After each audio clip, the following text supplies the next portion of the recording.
Welcome to the Pixel Retentive Podcast, where we, a business owner and an artist, discuss the business of art and the art of business.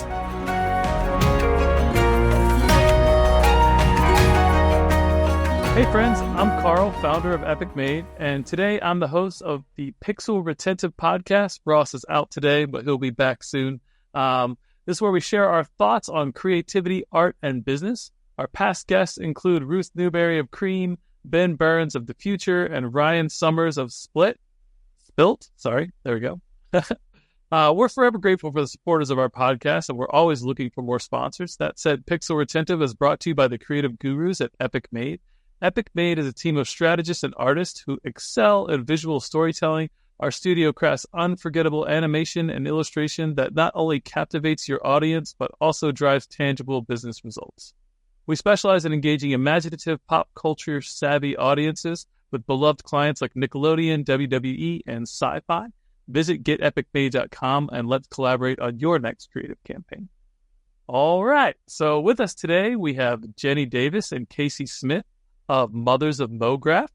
Mothers of Mograph is a community committed to empowering mothers in motion graphics with a focus on networking, education, and advocacy. Mom addresses the distinct challenges women, particularly mothers, face in this traditionally male-dominated industry.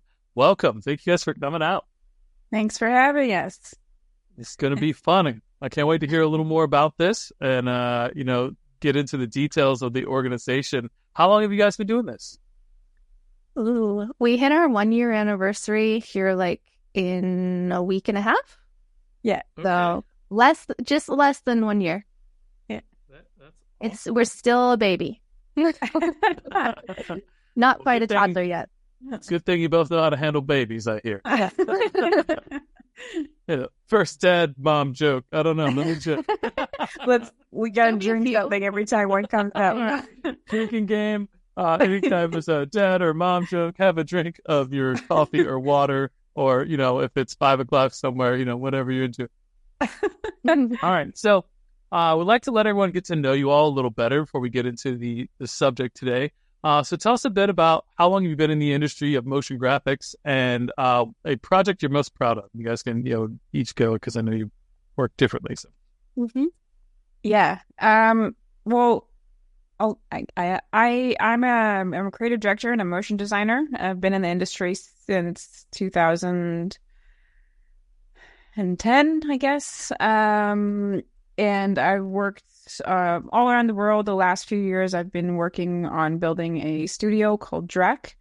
And I've, after a few years of freelancing, I kind of opened that up. And honestly, the thing that I'm most proud of is this group. So, there's really nothing that kind of tops it. I love it. I have been in the industry for over a decade now.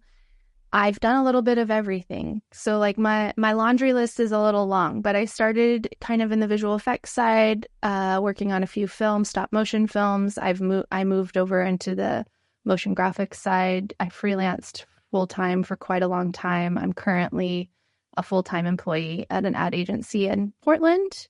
I also am a School of Motion TA and co-founder of Mothers of Mograph. So what were you proud of? Oh, what am I most proud of? I'm definitely most proud of Mothers of Mograph, but if we're going to talk about work, I always get so much joy out of work that I think helps or benefits others. So most recently, there was a project for a domestic violence campaign, helping women be able to reach out to their doctors, their healthcare providers. And so I'm pretty proud of that one.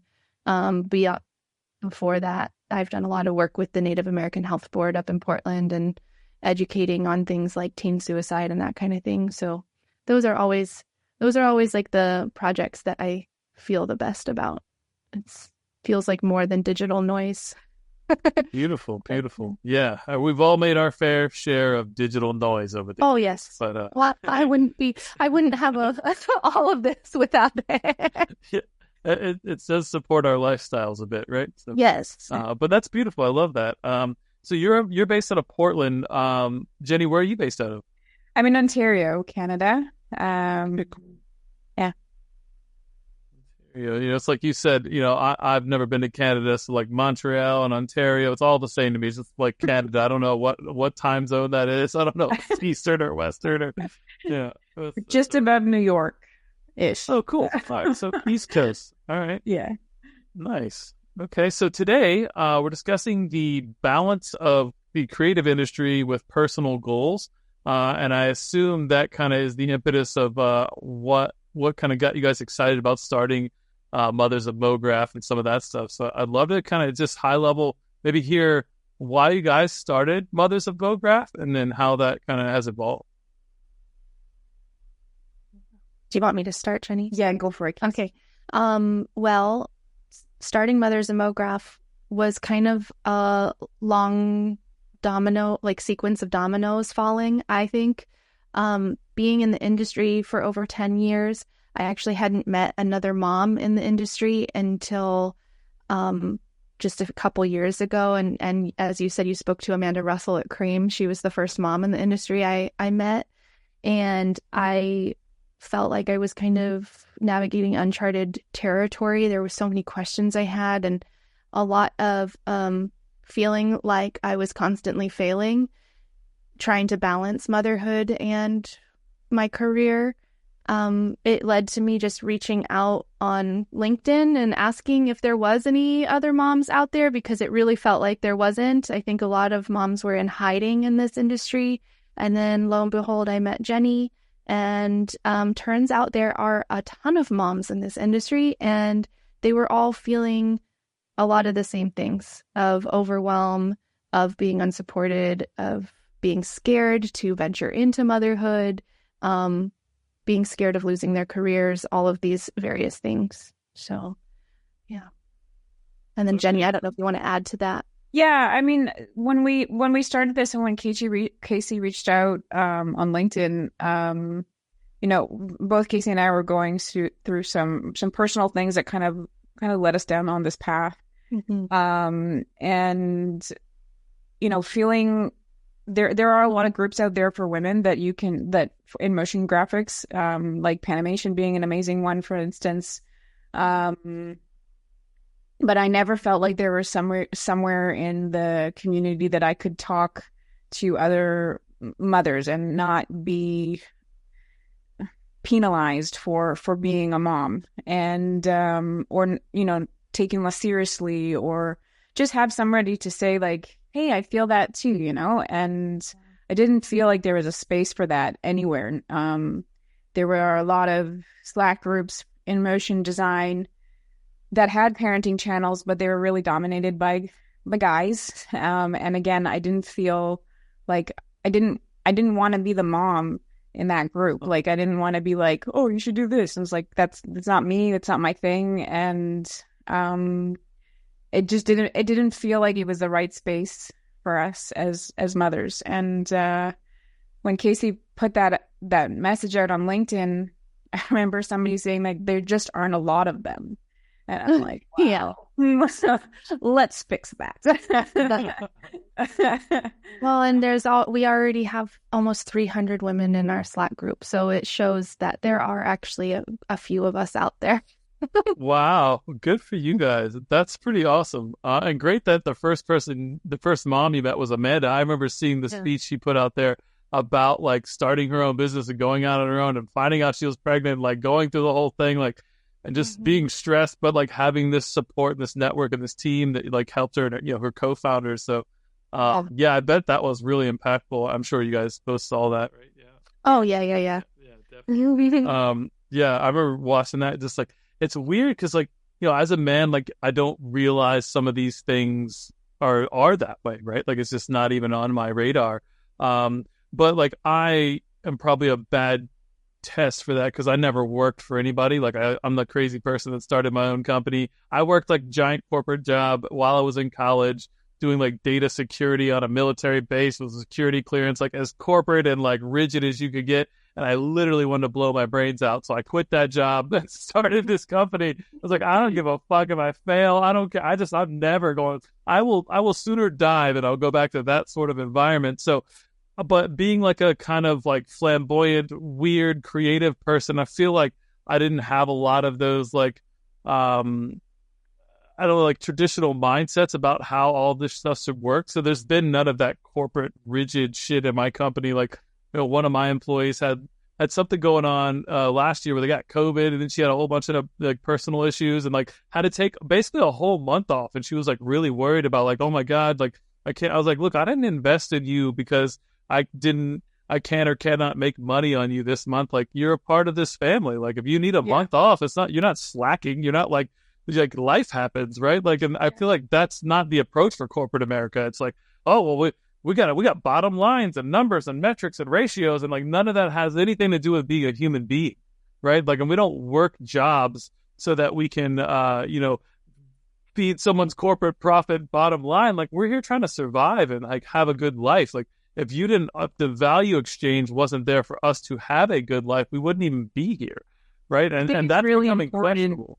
Yeah. I think it's really important what you're saying. Like, it's like, you're investing in a person, you're not in, like, they're part of your family, your company. I like to use the word family because, I mean, but they are, they're part of your world, and putting the time and effort into them it's not about you, it's not about them, but it's about like making something really amazing together. And if you don't have that like basic form of trust with the people that you're working with, then like, what are we doing? It's not this industry. And I think it's so rare to hear that kind of perspective, and to hear, I mean, you were also mentioning about your creative director taking paternity leave, and it's unfortunately really rare in this industry. And I think that's kind of what Kaci and I are trying to make. And it's not necessarily like people are like, oh, I'm not doing this, because they just don't have that perspective. They don't understand. They don't. Not all not all studio owners have families, or not all studio owners have the same like mentality. And I just think that they haven't experienced something different. So like, by getting the word out and being like, hey, like, if we can all do this together and like work to something amazing together, that also means that you need to respect me as a human that has a personal life, whether I have children or not, Starting Mothers of Mograph, we had 3 goals in mind when we got started, and one was to start the community, check. The second was to get some new voices out there and get some eyes on some work that maybe hasn't been seen yet before, so highlighting our moms and the incredible work that they do.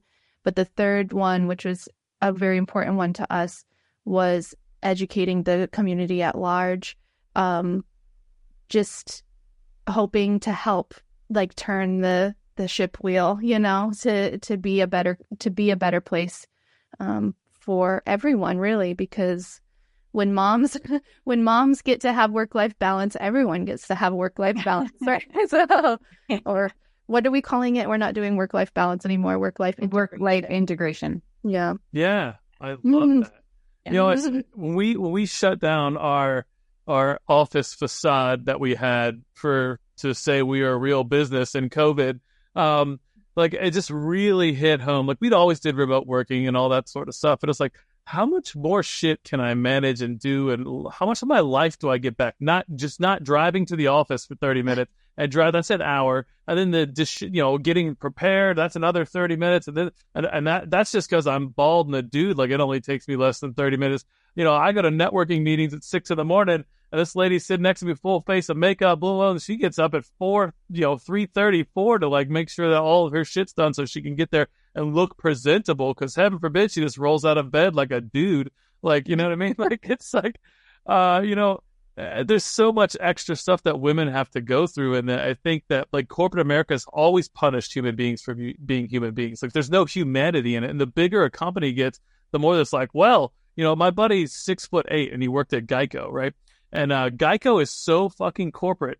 he's like, hey, I can't sit under my desk because my literal tibia does not fit under my fucking desk. They made him go to the doctor and get a note from the doctor to say that he was too tall to stick his leg under this desk so that he could have his desk raised up another 2 inches and not conform with all of the other people in the entire, because the company policy said he has to have a doctor's note. And I say that to say, like, this is the same sort of mindset. Well, it's like, well, you all as mothers might have to take maternity leave, and that somehow devalues you because you can't be as productive during this special time frame. And it's like, and especially in a creative world, it fully removes the fact that you all have a unique perspective in life and might see things from a different angle with different dots connecting, and therefore adding this intrinsic value that you can't put on a spreadsheet. And now that's somehow not as important. So like, we're kind of combating that whole machine, and you guys are at one piece of this, which I think is hugely important. And like you said,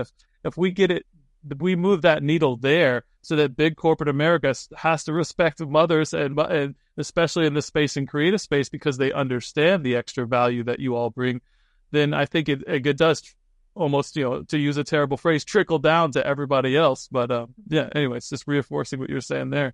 And we live to work. We work to live, not live to work, right? And I think that like the machine has forgot that. So yeah.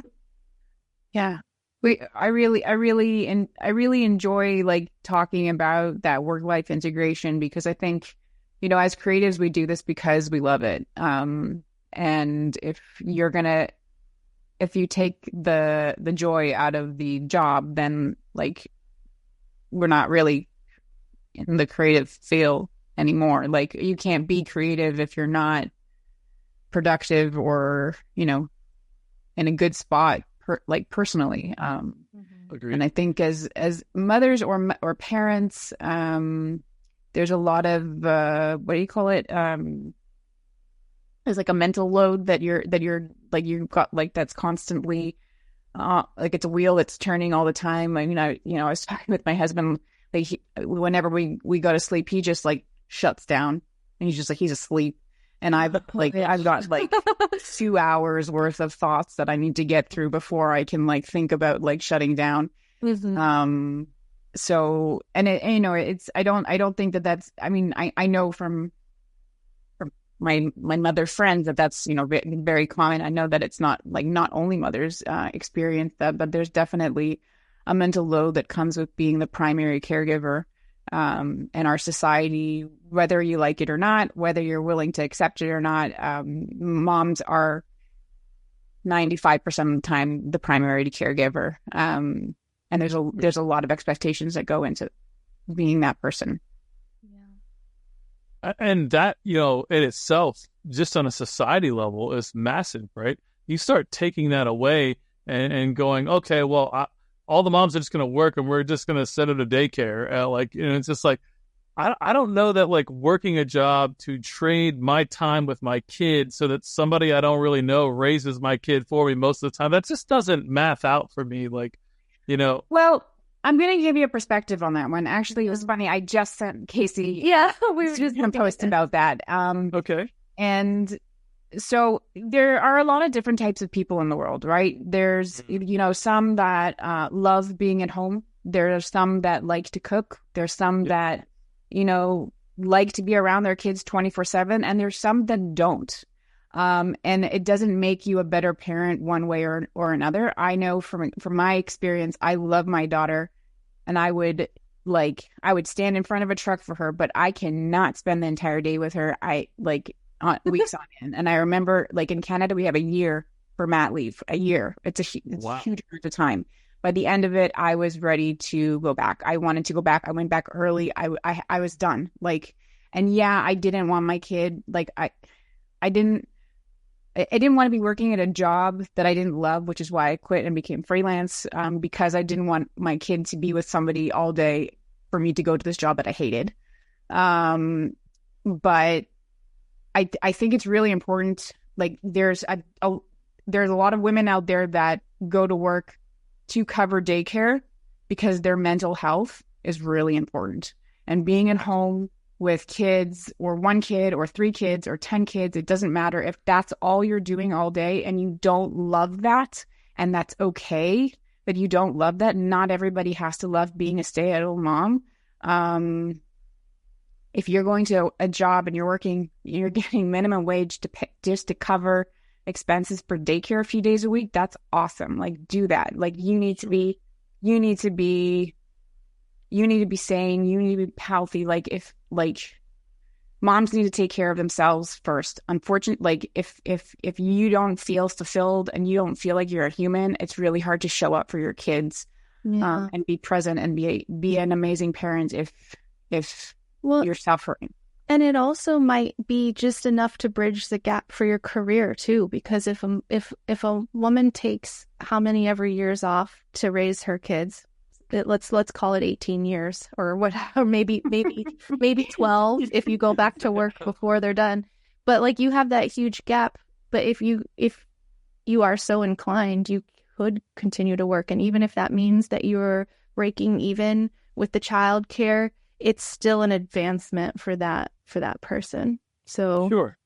it could be. I mean, it's like everybody's situations are different, right? So like, and I do have friends who love being at home and they do homeschool and they are full-time momming it and they love it. And I have friends who, or myself personally, who goes back to work and my husband stays home and takes care of her, or, you know, there's lots of different ways to do it. So yeah, for sure. I didn't mean to sound so. No, not at all. I just not accusatory. No, it just happens to come up on our Instagram yesterday, and I just thought it was such a good. I just thought it was such a good point, because there's like, we're not the same, and you know. And there's a lot of shame, I think, wrapped up. There's a lot of shame. There's a lot of shame. And I think I was adding to that with that statement a bit. So I apologize for that. But you guys have everybody's different. Totally. We're not like, no. Shame. We're not here for that. But this, you know, I can relate to that. You know, so we were in Idaho. My sister-in-law, God bless her, is raising 5 children. You know, so my brother-in-law's wife, right? So. And after a week of hanging out with them, they're amazing. Like, I love every one of these kids. Every one of them is just has their own little light and sparkle. And I was just happy to roughhouse with them and running around and just being stupid. But I tell you what, like, after like 7 days, just like I was starting to feel like schizophrenic. Like, there's like 7 voices going on. I'm just like, holy shit! I just want to smoke some weed and sit in the corner by myself and not talk to anybody. And like, I was like, I love people. I love talking. I just want to sit down and shut the fuck up for like the first time in my life. Yeah, it's a lot. I don't think it gets talked about a lot, but I like when my daughter was young, in the baby and toddler years, I did stay home more. I quit my full-time job. I stayed home. I freelanced as much as I could in the off hours, but I was home day in and day out. And those honestly were some of the hardest times for me mentally. I'm a very social person. I fuel off of talking to people. And when the only person you can really talk to can't exactly talk back, it gets really lonely. And what was interesting was that when my husband and I flip-flopped and he started staying home and I was working full-time, he actually went through a very similar thing where he felt like he was kind of losing it a bit. And so we both needed to find our things that we could like exit the home and go do something for ourselves. But I think it's not really talked about a lot, that like how entirely draining it can be, even when you love your kids all the way to the moon. So, you know. Yeah. Absolutely. My wife went through the same thing when our kid was little. You know, we both run businesses. She does like some solar investment stuff and like green energy consulting and all that kind of stuff. But like, long story short, I was at the office one time when we still had an office pre-COVID. My kid was like 2. He's 12 now. And I just get this phone call and it's just like, I don't care what you have going on for the rest of the day. You need to come home immediately or I'm going to kill your son. Like, and like, she wouldn't have actually killed our son, but it was like, she's like, fuck everything else. I'm about to lose my mind. Like, come the fuck home. And it's just these very real conversations that, you know, and that just happens, right? Like, raising a human being, even one, is so much energy. That mental load, I think, is a lot. And like, and my wife and I have had this conversation a lot in the recent few, probably like the past year and a half, where she's like, I don't think you understand the mental load that I carry for this whole family. Like, when's the last time you planned dinner? Or when's the last time you interacted with anybody from school about our kids? Like, I was like, Made the doctor's appointment, made the dentist appointment. yeah, Like, you just handle these things. Like, I don't know. It doesn't take me any mental energy. And until you put it on my radar, I didn't realize it took any mental energy, right? Like, it's some things like, and I love my wife and my kid. And I was just oblivious to some of this stuff. And he's 12, right? So, like, we're talking 10 years in. And, like, I wasn't giving it the weight myself that it deserved, right? So, yeah, I'm just grateful to have, like, really good communication with my wife, which is why we've made it 20 years together. But, like, yeah, it's a lot of mental load. And I think to your point earlier, like, you can't be a creative and be exhausted and burnt out and uninspired and do good work. Like, those things don't all line up. It doesn't happen. yeah, and then plus try to keep up with all the tutorials and new software and this and that adds breathing a whole human. Yeah. Yeah. I remember feeling like I was so left behind in those early days of parenthood. So, or like not left behind, like I couldn't catch up. Yeah. Yeah, I think, there's also something that's, obviously there's different maternity leaves all over the world, depending on where you're from. And like I said, like having a year off is amazing, but it also comes with a lot of like unforeseen issues. I mean, taking a year out of, like, for instance, had I taken a mat leave like September 2023, by the time I came back in 2024, the entire industry changed. Like nothing is the same anymore. There's new programs that, Cavalry's been around for a while, and so has Ride, but they took off this year, and like it became like a thing that you had to learn, and Blender and like all these things, is just like an AI, and it's like, if I had taken this year off, I would have come back and been like, wait, what, like, who's who? Yeah. So, there's that too. You have to keep up, and there's only so many hours in a day. My daughter's actually with my parents this week. She's at camp Granny and Grandpa. Oh, cool. I think they're surviving. All three of them. But I was telling my husband yesterday that I was like, I was working on like a workshop that I'm presenting, and I was working on it after hours yesterday. So like I finished work at around like 5, and I had some dinner, and then I went back to work for like a few hours, and it was at like 9 o'clock. I'm like, wow, I've gone through a lot, and it's only 9 o'clock. And then I'm like, right. I don't have my kid around. Like I have like, there was just like this immense, like the time was just like infinite. Like I had so much time after work. I don't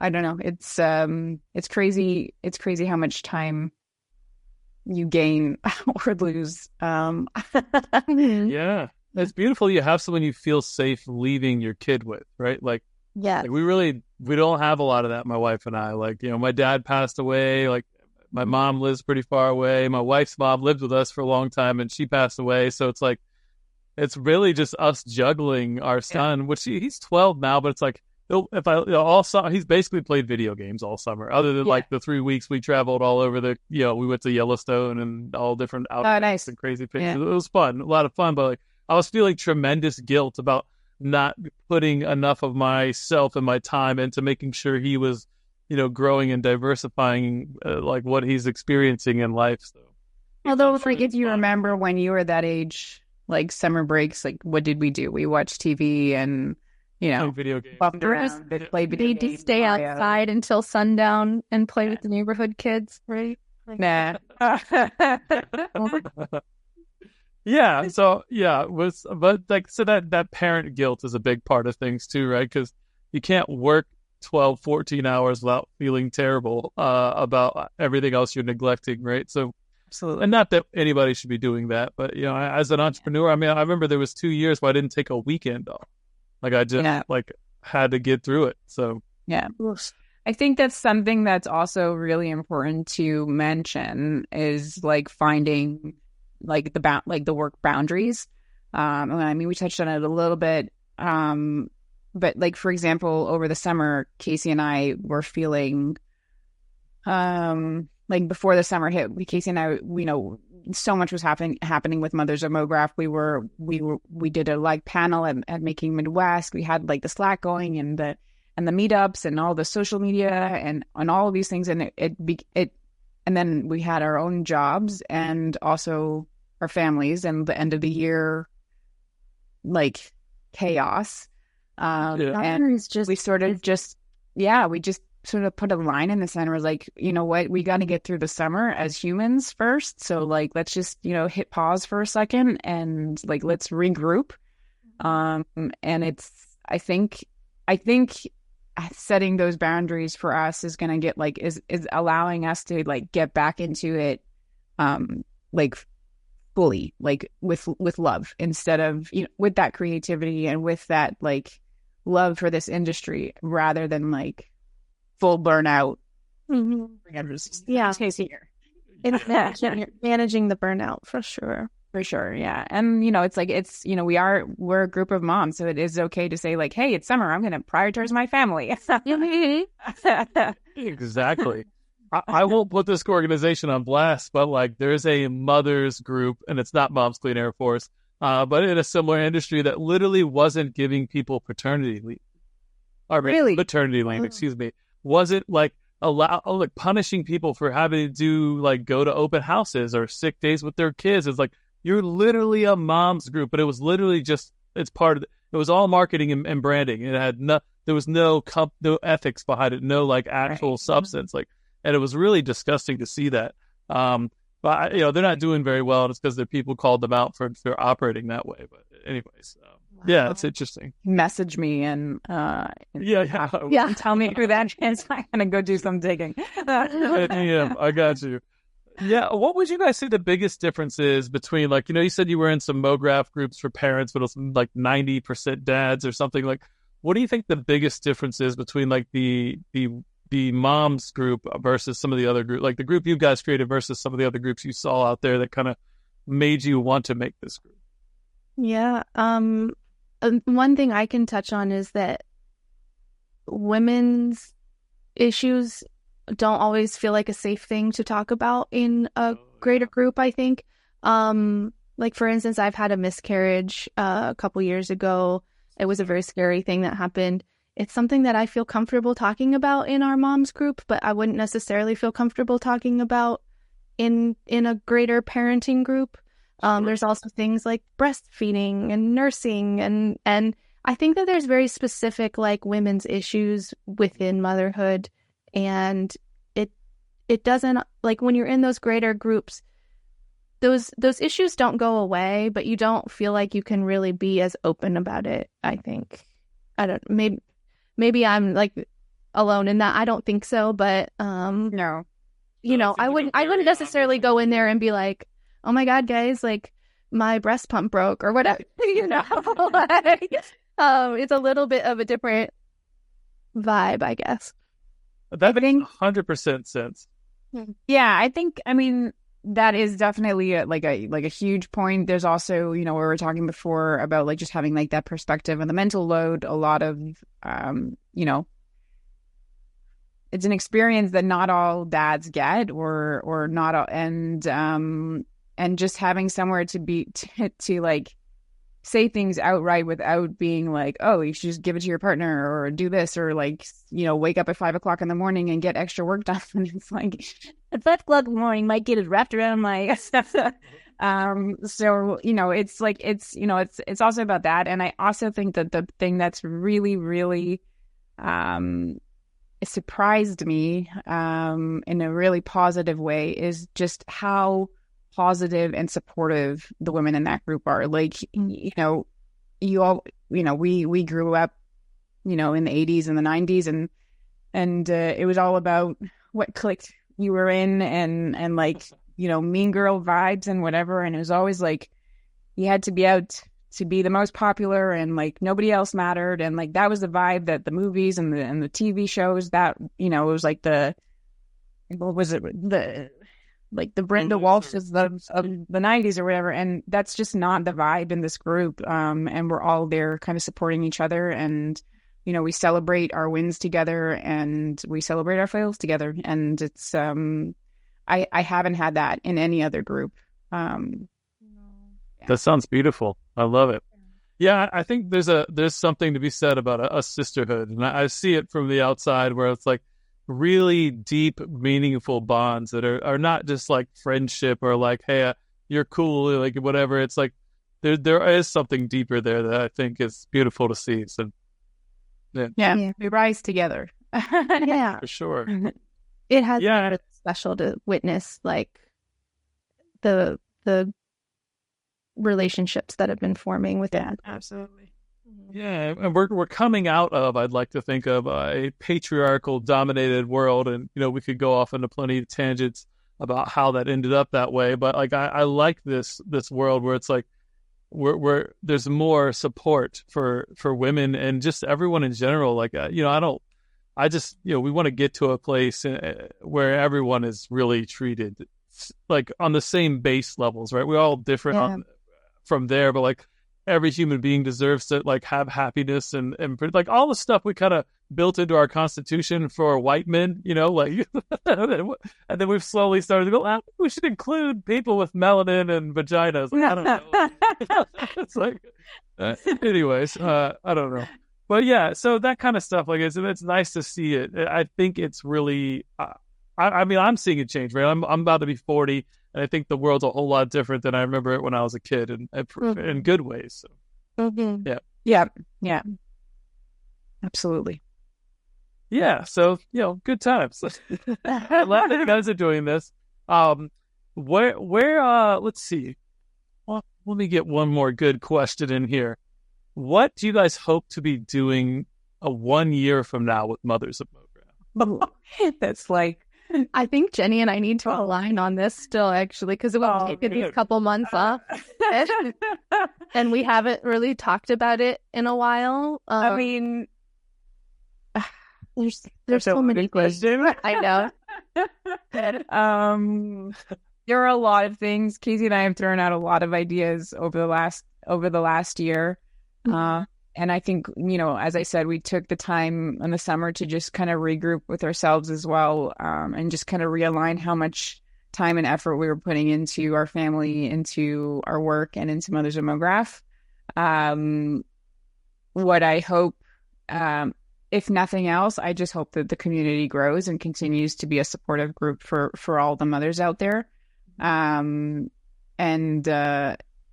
If we could add one more thing to the list, I still want to get the information out there. So I don't know what that looks like yet. We need to share this perspective so that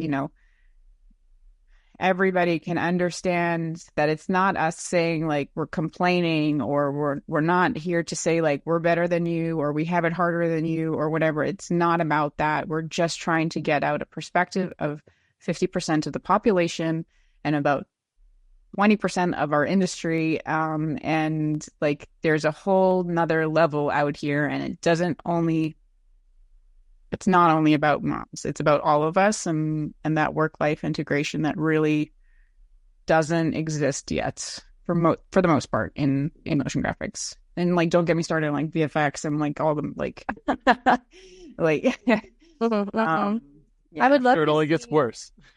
I would love to see the group grow in terms of that too. Like we started in Mograph, obviously, because that's where we're at, but it does extend much further beyond our industry, these things and the support that's needed. So I'd love to see Mothers of Mograph be able to partner up with other industries and other resources and just see how we can best fit in to help continue. Yeah, that's the word. Mm-hmm. Well, I'm on the board of the Graphic Artists Guild, so if you got our ethos and stuff, maybe there's a way we can help support each other. So yeah, that'd be awesome. Super cool. All right, so we're coming up on time here, but before we wrap, we have one last question for you all. Is there anyone or anything in your career you'd like to shout out to the audience? Maybe a mentor, valuable resource, or a favorite client? There's so many. I mean, I already shouted out Amanda Russell. Like, she was a big domino for me. Maren Hayes, also another big domino for Mothers of Mograph. And I think, we've made it pretty clear to them that they been major influences and supporters. Another great, Susanna at Matrescence. Yeah, in the UK, she's amazing. Yeah, she's really great. She started this community for specifically women in the phase, well, matrescence.